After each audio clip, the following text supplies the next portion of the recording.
প্রায় প্রতিদিনই এদেশ থেকে বাংলাদেশে ফিরে যাচ্ছেন মানুষ। হাকিমপুর সীমান্তে এখনো 170 জন রয়েছেন বাংলাদেশে ফেরার অপেক্ষায়। তাদের যাবতীয় নথিপত্র খতিয়ে দেখা হচ্ছে। বাংলাদেশের সীমান্তরক্ষী বাহিনীর সঙ্গে আলোচনা চলছে বিএসএফ এর। প্রতিদিন সকাল হয়, বেশ কয়েকজন করে হাজির হন উত্তর চব্বিশ পরগনার হাকিমপুর বাস স্ট্যান্ডে। দুপারের মাঝে ছোট্ট সোনাই নদী, ওপারে বাংলাদেশ। হাকিমপুর সীমান্তে রাখা হয়েছে মহিলা, শিশু, বৃদ্ধ, বৃদ্ধাদের। কেন্দ্রীয় স্বরাষ্ট্রমন্ত্রকের তরফ থেকে তাদের দেখভাল, খাওয়া দাওয়ার যাবতীয় বন্দোবস্ত করা হয়েছে। স্বরাষ্ট্রমন্ত্রক নির্দেশ দিয়েছে প্রতিটা থানা এলাকায় একটা করে হোল্ডিং সেন্টার চালু করতে হবে। হাকিমপুর সীমান্তে যারা এখনো রয়েছেন তাদের কেউ একদিন ছিলেন বিরাটি, নিউ টাউন, বসিরহাটে। এরা ফিরে যাচ্ছেন বাংলাদেশের খুলনা, রাজশাহী, সাতক্ষীরাতে। এখানে কেউ ইটভাটার কাজ করতেন, কেউ বা রেল লাইনের ধারে ঝুপড়িতে থাকতেন। নাজিমা খাতুনের বিয়ে হয়েছিল বসিরহাটে। বাবা ওপার বাংলা থেকে এসে এপারে বসিরহাটে বিয়ে দেন। এখন সন্তানকে নিয়ে ফিরে যাচ্ছেন বাংলাদেশেই। সেখানে তার নাগরিকত্ব নিয়ে প্রশ্ন না উঠলেও সন্তানের নাগরিকত্ব নিয়ে প্রশ্ন উঠবে। কোথায় বাড়ি? বাংলাদেশে কোথায়? খুলনায়। এদিকে কোথায় থাকতেন? এদিকে থাকতাম বসিরহাটে। প্রত্যেকদিন কি সুবিধা হয় না?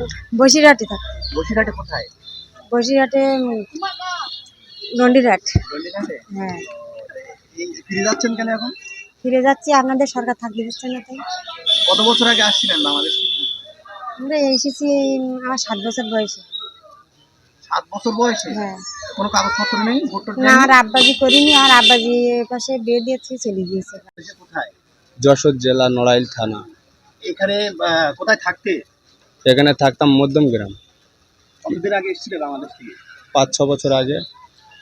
কোনো কাগজপত্র নেই এখানে? না, আমরা ইটভাটায় কাজ করতাম দাদা। এখন ফিরে যাচ্ছে কেন? এখন এই আমাদেরকে রাখবে না, আমাদের কোনো ডকুমেন্টস পাতি নেই, এই জন্য।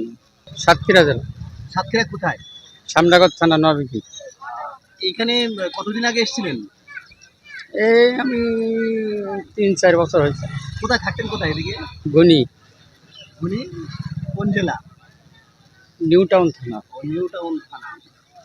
এখন ফিরে যাচ্ছেন কেন? শুনলাম সরকার থাকতে দেবে না বাংলাদেশ থেকে। এই বর্ডারে এখানে এসেছেন কেন? দেশে যাবো বলে।